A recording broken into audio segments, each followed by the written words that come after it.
Hello and welcome here. My name is Africa, and I serve as a social emotional learning climate coach. Hi, I'm Rosie, and I am also an SEL or social emotional learning coach with our school district.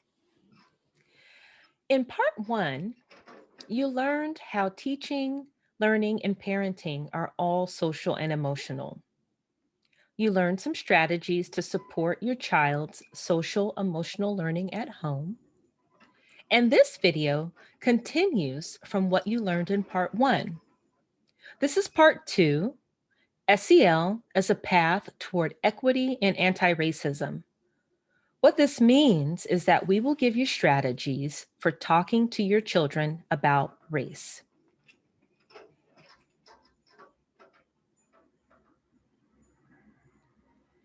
And to get us ready for our learning today, we'll begin with practicing a mindful moment together. Mindful breathing helps us to focus better. Hi, and welcome to Headspace. So, no matter what's going on in your life right now, no matter how many thoughts are racing around your mind, no matter how the body's feeling, just take a moment to sit down and take a big, deep breath, breathing in through the nose and out through the mouth. As you breathe in, a sense of taking in fresh air, the lungs expanding. As you breathe out, a sense of letting go of any stress in the body and the mind, just feeling the muscles soften and relax. And close your eyes if you'd like to. One more. Breathing deeply in through the nose and out through the mouth. And just take a moment to pause. Allow the thoughts to come and go. And then just gently opening the eyes again.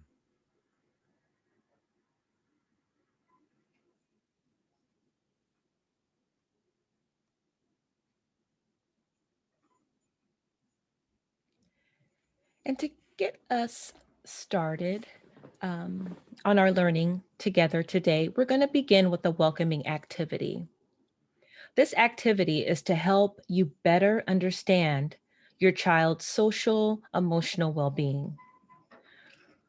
We invite you to think back to when you were a child. When was a time you felt seen, heard, or valued? For example, I remember as a child talking to my mom when I felt sad. She listened to me and gave me a hug. We'll pause for a moment to give you time to think about a time when you were a child.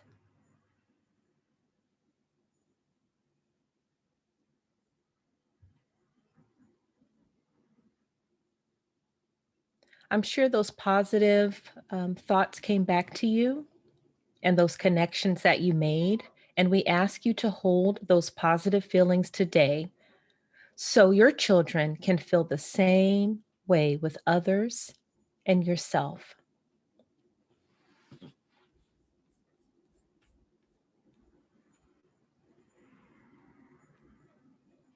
So, in part one, you heard about our school district's core value and guiding principles, which you see there on the slide.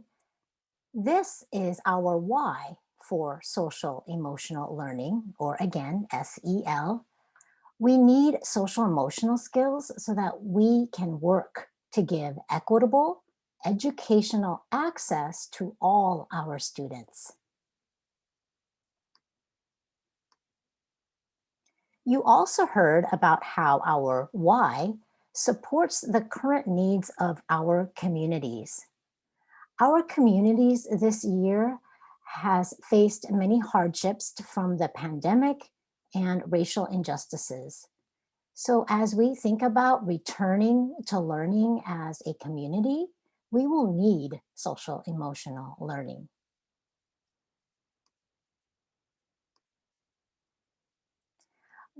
We believe that social emotional learning will be the path toward equity and anti racism. Again, this means that we are here today to support you in talking with your children about race. There are specific skills that we need from each of these areas in our SEL wheel to help us talk with our children about race. Let's begin with self awareness. We want to notice our own feelings or emotions when talking about race. This helps us model for our children that it's okay to have feelings come up and we can talk about it. Self management is about taking care of yourself. Self care is important because it helps us to better help our family members. Racial injustices affect you too. So, talking with another adult first can help prepare you to talk with children. For social awareness, we want to look for opportunities to find commonality with people of different backgrounds.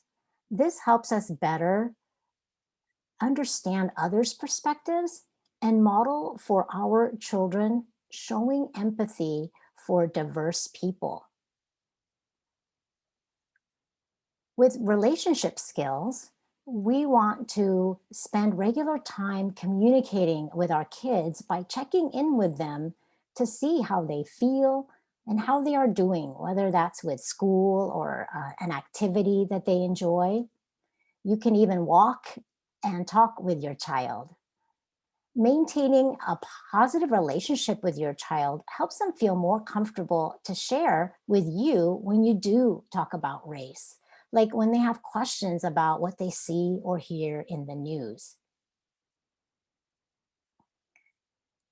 For responsible decision making, you don't have to be an expert. Africa and I certainly aren't experts about race, and you can just trust yourself. You know how you need to talk to your kids and what they need. And then finally, having a growth mindset means we will make mistakes and we can learn from them. We can support our children's sense of agency. And agency is just that feeling of being in control so that we don't feel helpless. We can support our children's agency by letting them share their feelings and thoughts.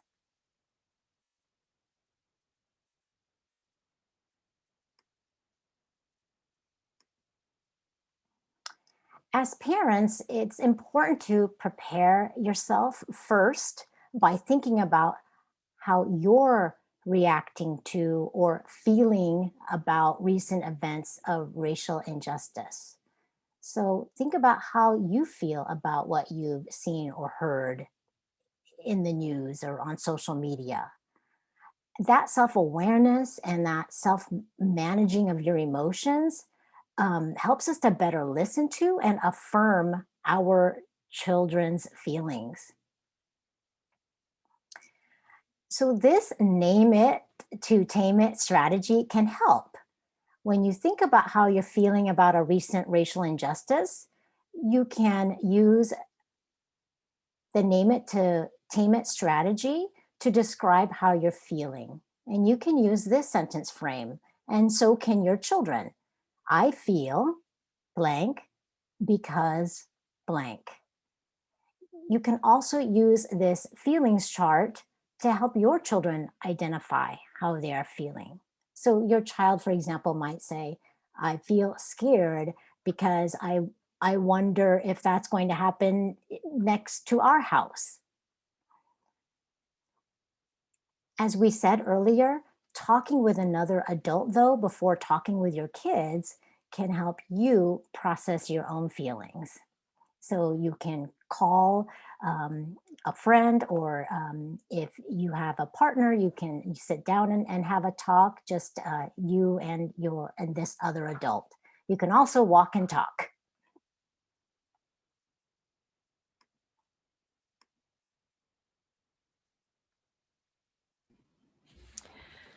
And so far, we have learned about the SEL skills that help us talk about race with our children.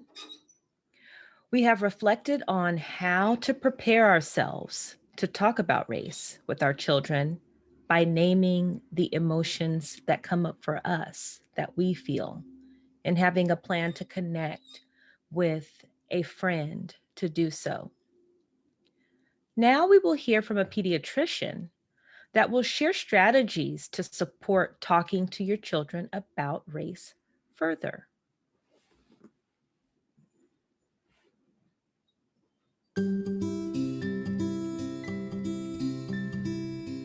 The honest answer is it depends. It depends on your child's age, their experience, and their maturity level. And you know your child best. As kids are growing up, they're starting to notice differences. And that is a good jumping off point to have that conversation. Kids aren't trying to be racist when they notice differences, but that's a way that they're interpreting the world. Other times, unfortunately, kids have racist experiences. And that's a critical time for you to talk to your child about race and racism and what it all means. They really look to you as their source of information and their protector. Regardless of how you start the conversation, have the conversation and keep the dialogue open. Let them continue to come to you. It's not a one-off conversation. It may be many, many conversations.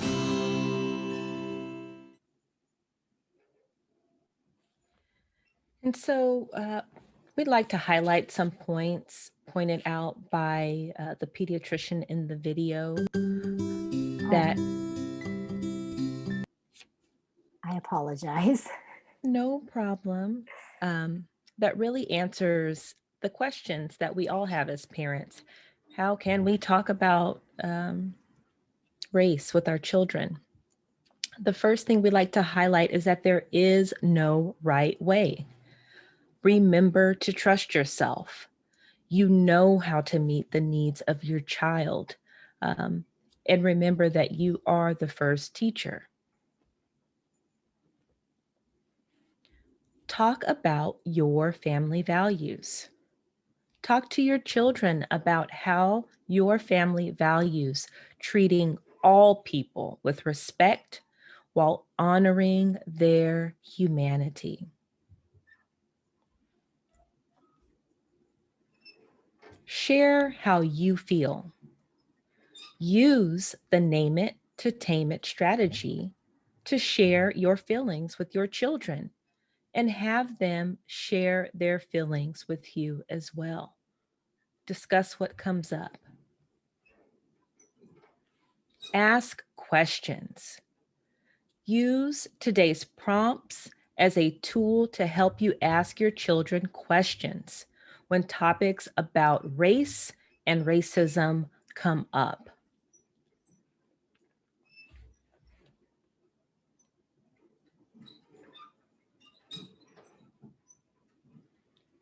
Finally, keep talking.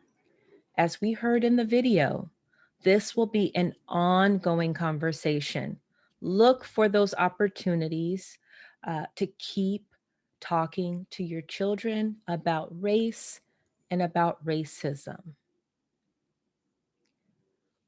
We're now going to think about and offer up some suggestions for talking with your children about race based on their age and development stage.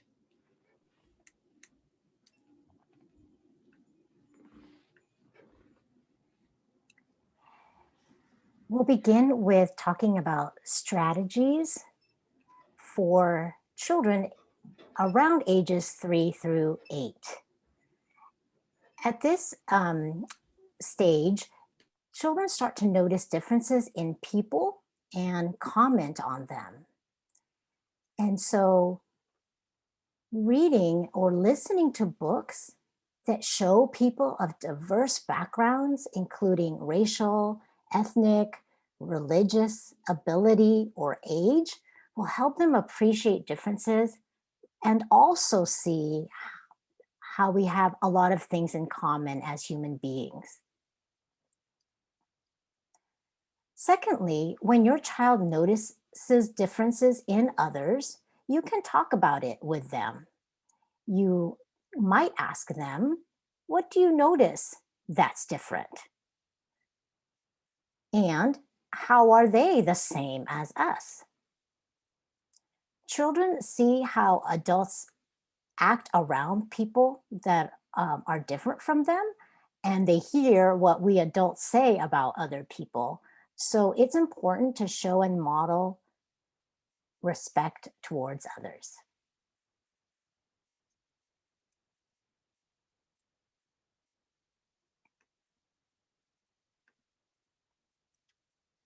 For children's ages 8 through 12, we encourage you to talk to your child about how other children might experience life differently.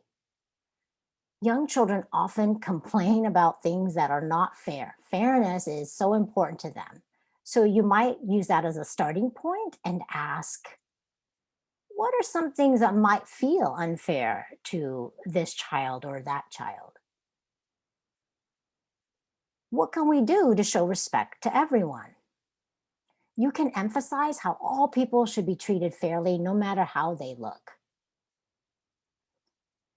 Sometimes our children say or repeat harmful comments they hear about a group of people.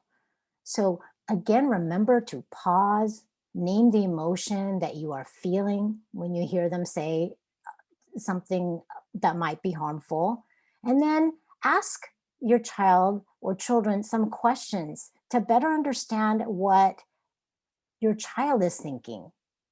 You can ask, what do you mean by that? Or why do you think that's true? Finding out why they made that inappropriate or disrespectful comment can help you to better help them.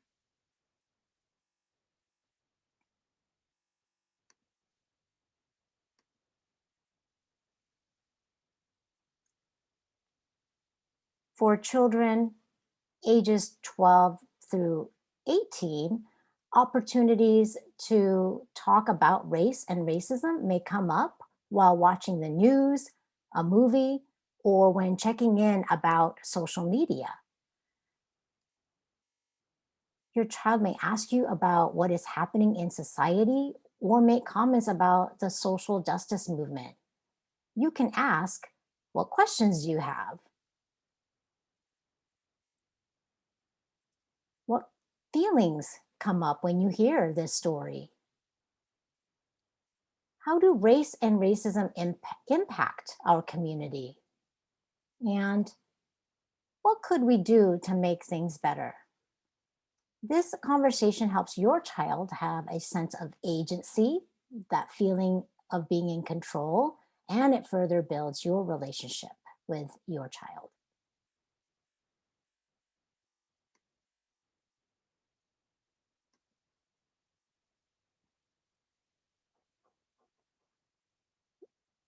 We'd like to close by affirming you and all that you do to love and support your children's social, emotional learning and growth. And so we invite you to repeat each line after us. I am exactly who and what my children need. I can take care of myself so that I can take care of those I love.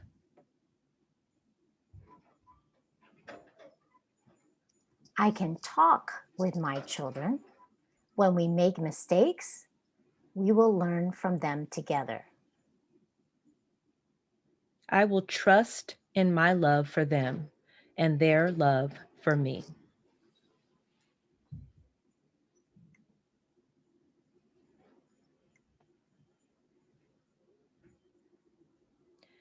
And so we'd like to close it out with a big, big thank you for taking the time to join us today. We appreciate you taking the time to engage in this recording. Take care and be well.